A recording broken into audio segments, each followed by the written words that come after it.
The Toronto Blue Jays have a lot of question marks heading into next season, but they do have a couple of blue chip prospects on their side, and those two are Ricky Tiedemann and Orelvis Martinez. What kind of role are they going to play in 2024? We have no clue, but we're going to try to make the most sense of it on this episode of Jays Digest.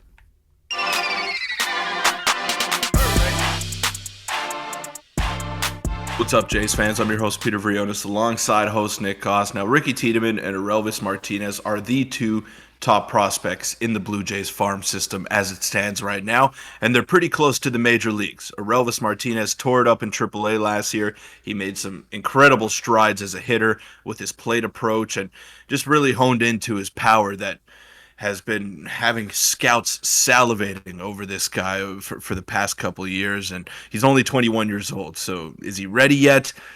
My inclination is no, but he's so exciting, and I think it won't be long until we see him in a Blue Jay uniform. And in the case of Ricky Tiedemann, I mean, he's regarded as not only the best prospect in the Blue Jay system, but one of the best pitching prospects in Major League Baseball. And he's got a chance to be special, but same thing comes up with him. Same question mark. Is he ready to start the season with the Toronto Blue Jays?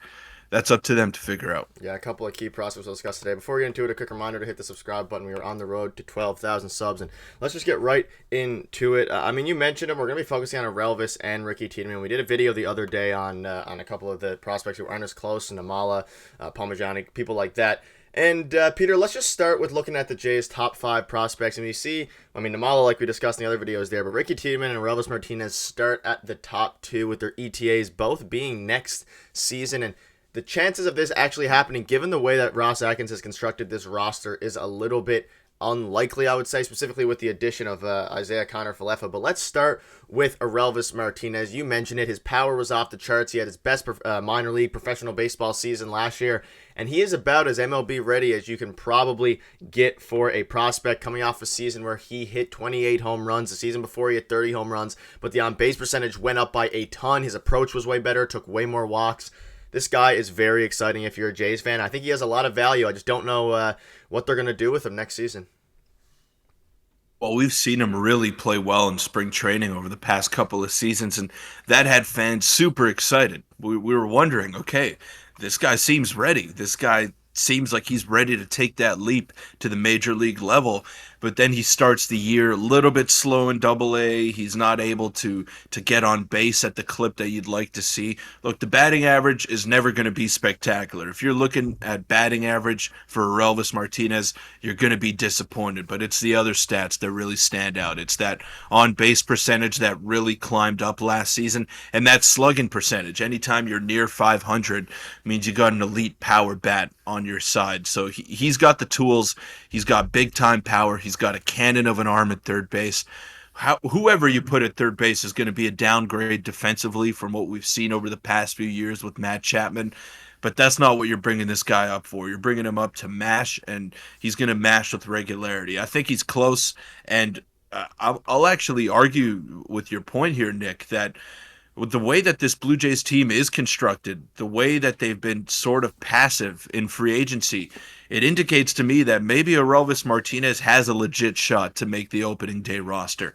I like Isaiah Kiner-Falefa as a player. I think he's going to help out this team quite a bit, but not as an everyday third baseman. I don't think that's where he's going to be most effective. I think he'll be most effective playing the outfield once in a while, playing some second base, playing some shortstop when Bo needs a day off in the DH position. That's when he's going to be most effective in that versatile pinch running, just defensive replacement type of role. That's what I think the Blue Jays brought him in for, and there's a noticeable hole at third base. And I think Orelvis Martinez has the capability to fill that right out of spring training. I think he's ready. And if the Blue Jays don't acquire another third baseman or don't bring Matt Chapman back, then I think it's his job to lose in spring training. That would be an ideal scenario. I would like that personally as well, giving Orelvis a shot, but I don't know. I have a feeling and a weird feeling based on Atkins' comments that it might be Kiner-Falefa who ends up playing a lot of third. But I agree. I don't think that's I think at the very least, hopefully he gets some at-bats this season. And again, the biggest thing here was the on-base percentage. Went from a 286 in his down season in 2022 up to a 340. So he's a very exciting prospect. And, like you said, the defense won't be there, but the power, he'd be probably one of the best power hitters on our team aside from Vladdy and whoever we get at the DH position. So let us know if you think he is the guy, if you think he should start the season at third base. And let's move on now, Peter, to the one we also everyone knows about, which is Ricky Tiedemann. We can discuss his impact going forward with the team. We know a while ago he was named the pitcher of the year in the Arizona Fall League, coming off a very good Arizona Fall League in which he started 4 games, sort of a 2.5 ERA, struck out a ton, 23 and 18 innings.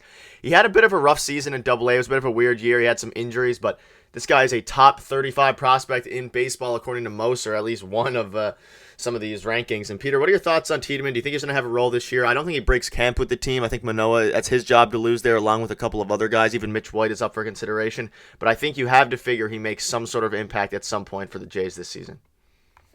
There's no doubt that he's the best prospect that the Blue Jays have to offer. No one is disputing that. But what is hurting Ricky Tiedemann is the fact that the Blue Jays have one of the best pitching staffs in all of baseball. And there's a block there. There's a huge block there for him to getting in. I think the starting rotation is set. I think Alek Manoah has taken all the right steps to having a bounce back season. He looks to be in much better shape than he was last year, and he's ready to go. He's ready for spring training. Yusei Kikuchi is already on his way to Florida, so there's no way that he's going to be out of that rotation. And we know what Chris Bassett, Jose Barrios, and Kevin Gausman are going to give you. They're some of the most consistent starters that Major League Baseball has seen over the past 5+ years. So I think there's a huge roadblock for him to getting into the rotation. I wouldn't be shocked, though, if he made an entrance into the bullpen and had a role to play out of there.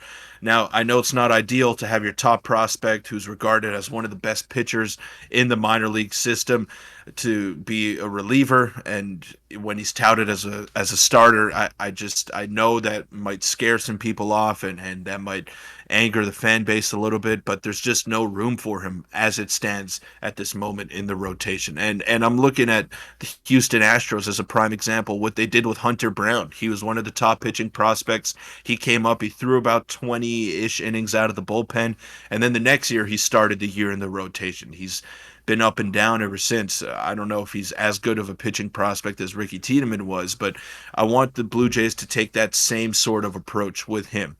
Give him a bit of time in the major leagues, get him acclimated to the level of play, and then you go from there. I think he's got crazy upside. I think he's going to be in the rotation by 2025 full time. But give him some time in the majors. Don't just throw him into the fire in 2025. Let him get used to the level. Let him throw a few innings and see what it's all about and get his confidence up. Yeah, the common theme here is roadblocks. Both the ETAs are next season, and there's a good chance we see both of them at some point, but I mean, I would say by 2025, both of these guys will be starters and written in on the opening day lineup. Well, maybe not Tiedemann in the opening day lineup in 2025, but Orelvis Martinez for sure, depending on how he does. And you look at his grades, he's one of the best prospects in baseball. Plus fastball, plus slider, plus changeup, and solid control. So, and let's also not forget that he's a lefty who throws 95 to 98 miles an hour. So he has all the tools to be one of the best pitchers in baseball, be a front-end rotation guy. And this rotation is not getting younger, so even though it hurts this season, I think going forward, once Bassett's contract is up, Gausman's contract is up, I mean, we're going to have to take it over to the young guys, which also includes Alek Manoah, who is going to be probably battling and most likely get that 5th spot this season. But that'll probably wrap it up. Any quick final thoughts on these guys before we wrap up? And hope for a Jays move soon regarding the DH position, because we're getting close to catchers reporting. Yeah, we are. We are getting real close. And when it comes to Ricky Tiedemann, not only does he have the best stuff in the minors for the Blue Jays, he may have the best stuff in the entire organization. His fastball is off the charts. He's got a wicked curveball, and his changeup, even though his fastball could reach 100 miles an hour at times, that's probably his best pitch. Yeah. And he's so exciting to watch. We had a great time covering him in spring training this year.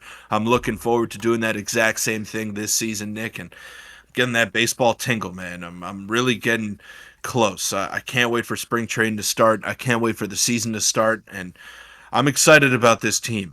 I know that there's a bit of a stigma around them that they haven't gotten any better, and that may be true, but we got to remember that a lot of guys had down seasons last year, and I believe that we are going to see some bounce backs, and we're going to see some pretty exciting baseball when it's all said and done. Yeah, and there's a lot of offseason. I mean, it's still most of the DHs and all these guys are still available. Yeah. We saw Shota sign yesterday with the Cubs, which is an interesting thing. But I wrap the video. If you want to check out our video from yesterday, click on your screen now, and we will see you tomorrow, where hopefully a move goes down.